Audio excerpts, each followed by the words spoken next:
اللہ کی حکمت کا کرشمہ۔ زمانہ تھا حضرت داؤد علیہ السلام کا۔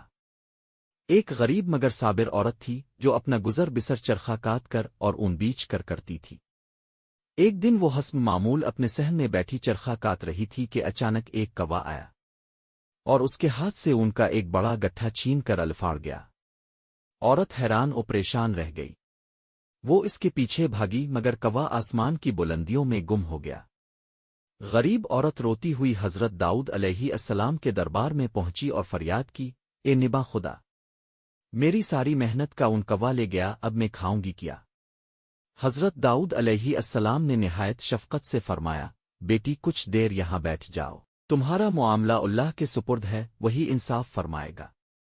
ادھر اسی وقت ایک دریا کے بیچ کچھ تاجر اپنی کشتی میں سفر کر رہے تھے۔ اچانک کشتی کے نچلے حصے میں ایک بڑا سوراخ ہو گیا۔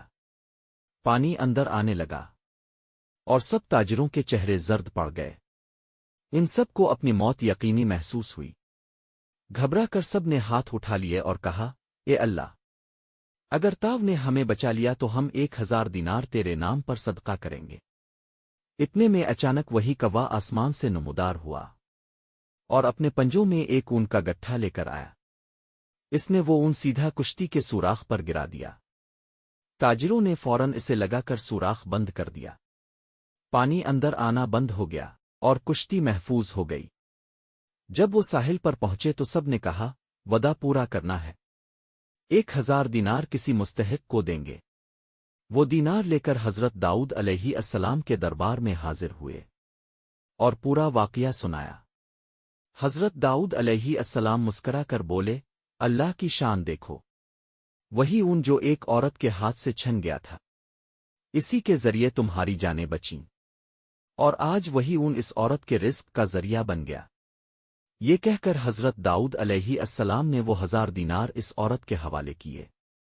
عورت کی آنکھوں میں آنسو آ گئے۔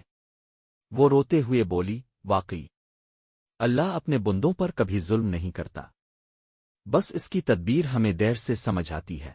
سبق: کبھی کبھار جو چیز ہمیں نقصان لگتی ہے وہی دراصل اللہ کی رحمت کا روپ ہوتی ہے۔ اللہ کی ہر بات میں حکمت ہے، بس یقین قائم رکھو۔